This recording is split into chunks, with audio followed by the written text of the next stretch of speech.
caught the most recent checks and balances video that I did, you will know that I spoke about the inauguration of Donald J. Trump.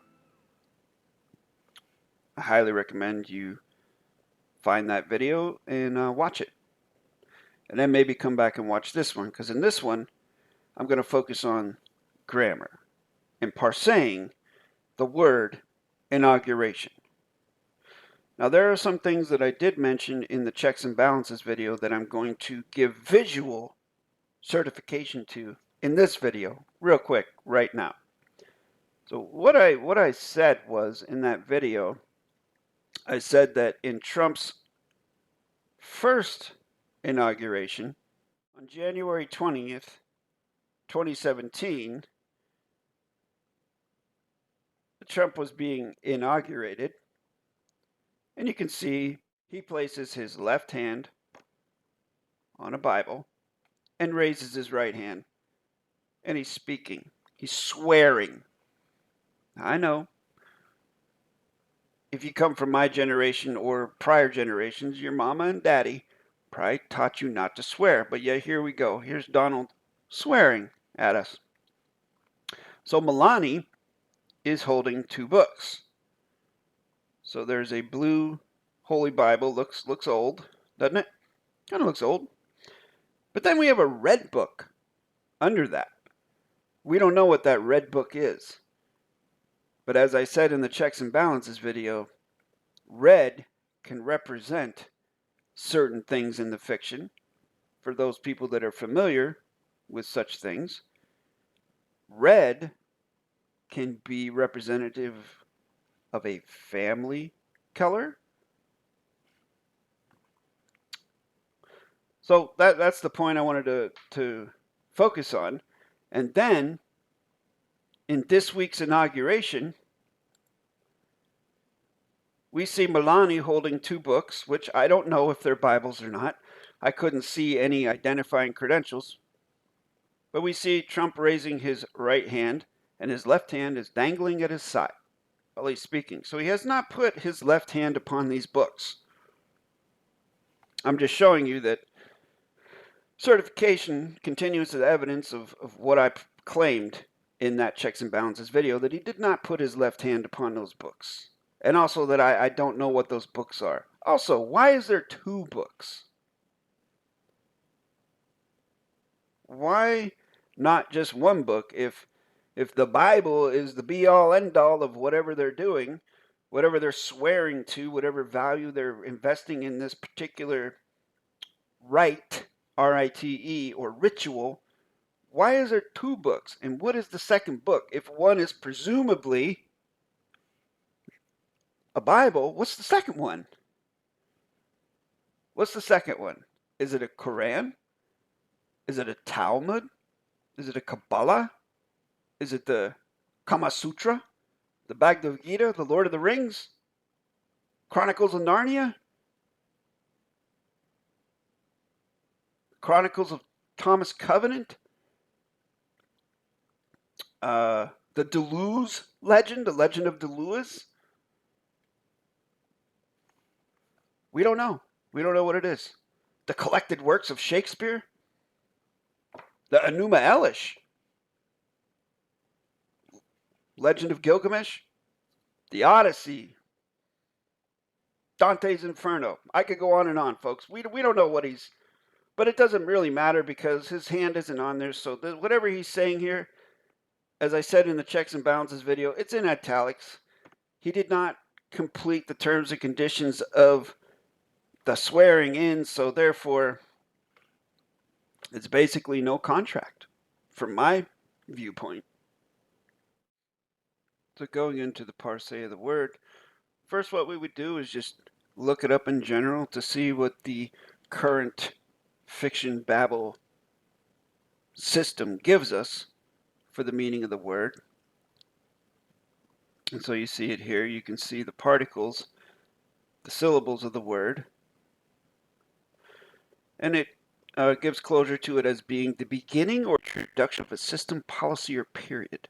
The formal admission of someone to office. a ceremony to mark the beginning of something. You can see the use over time. Simple meaning of inauguration, the act of putting someone into an official position with a ceremony or an occasion when this happens. So there you go. I mean, you just keep getting all these different meanings for it. So let's get back to basics and look at the etymology dictionary. Inauguration. Ceremonial investiture with office. Act of solemnly or formally introducing or setting in motion anything of importance or dignity. So that's from the 1560s, handed down from French, directly from late Latin, consecration. Presumably originally installment under good omens. Omens. Noun of action from past participle stem. Take omens from the flight of birds. Consecrate or install when omens are favorable.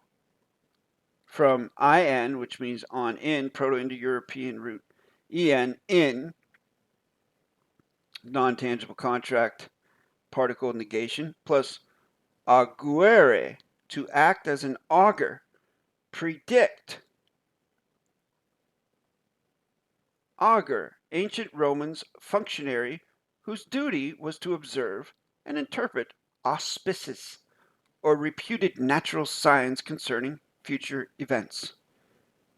From Latin augur, a religious official in ancient Rome, original meaning an increase in crops enacted in ritual, in which case it is probably from Old Latin augos, increase, and is related to augere, increase, from Proto-Indo-European root aug, to increase, to grow. Let's be sure of that. To increase. Sanskrit, ojas, strength. Okay. So we know this is tangible contract. Cause to grow. Grow. Strength. Increase. Make big. Enrich. Make rich. Okay. Good, good. Let's go one further and look at auction just to be sure here. Public sale. From aug to increase. Okay, so that makes sense. And of course, folks, if we just look up the old AU,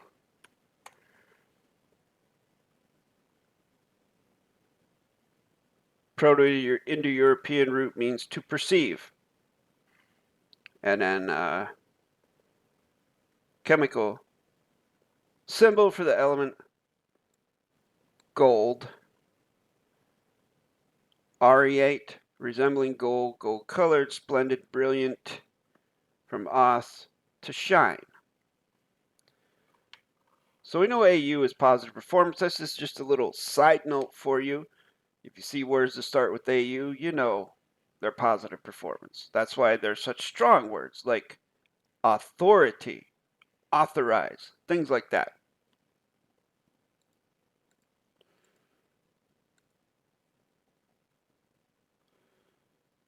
So we have these two parts of the words. We have the en, which is no. We have augur, which, if we go all the way through, means to increase, to grow, strength. So literally, it's no strength, no growth. And then the last particle of the word, the last main particle of the word, would be ION, which is contract. As DAVID-WYNN Miller has said countless times, it's a word-forming element. So that's the most important thing to take away from this. If you see something that's attached onto the end of something like ion, AL, ISM, you know, I have videos where I list a bunch of the contract words. It just means contract. If it's a word forming element, then it means that it's a contract with something. Or if it's of, like, or pertaining to, it means it's a contract with something. So inauguration is a contract with no growth, no strength. So literally, Trump's inauguration, he's contracting, allegedly, he has a contract for no strength and no growth. Now, if you can contextualize that with the obvious evidence that he did not put his left hand on those two books, whatever those books were, for all you know, they could be, one of them could be Anton LaVey's Satanic Bible. How do you know what it is? One could be the Necronomicon. How do you know? One could be the Book of Lies by Aleister Crowley. Who the hell knows? Do what thou wilt shall be the whole of the law. Love is the law. Love under will. A lot of people quote that, but they don't include the last part. Whatever you may think you know about Aleister Crowley, you probably don't really know. But I've always liked that quote. Now, of course, if Aleister Crowley was indeed as wicked as they say he was, then he's a POS. No doubt about it. Okay? But lots of POSs in the world have made positive contributions knowledge-wise. So this is the parse of the word inauguration. Now, if you want to, as a student, you could actually go through and look up each particle of this word. Now, so far in this video, I have done IN for you, I've done AU for you, and I've done the ION for you. Now, in the context of what I'm talking about, there really is no reason to go any deeper into this for me. I have no dog in this race. It's good enough for me to know that it starts with a particle of negation, so whatever comes after it is a no. But if you want to be thorough, you could look up each particle. And I will tell you, I have looked up each particle. But I don't think it's of any consequence to share here. It doesn't really change anything that I've said or negated anything I've said here. So there you go. That's inauguration for you. And also notice the difference between these two pictures. And I will leave you with this. Look at this picture. You see Melania smiling. Trump seems pretty happy, right? Contrast this with this picture. Okay, that lady might be smiling, but Melania is not smiling, and her face is kind of hidden, and everybody's dressed in black or dark, dark colors. Compare these two pictures. Yeah, do you agree with me that this picture gives a completely different vibe than this picture? This picture seems much more serious, much more dour, ominous perhaps. Who knows? Guess we will see in the coming months, because as I said in my message to you folks back in December, 2025, if you thought 2024 was crazy, 2025 is going to be wild. And I highly recommend just be ready for whatever happens. It's better to have it and not need it than need it and not have it. And that goes for correct sentence structure, communication, parsing, syntax, grammar. So keep that in mind. Is this the year that you commit to learning correct grammar and learning how to utilize it in the now space in situations under duress? Only you know the answer to that. Thank you for watching.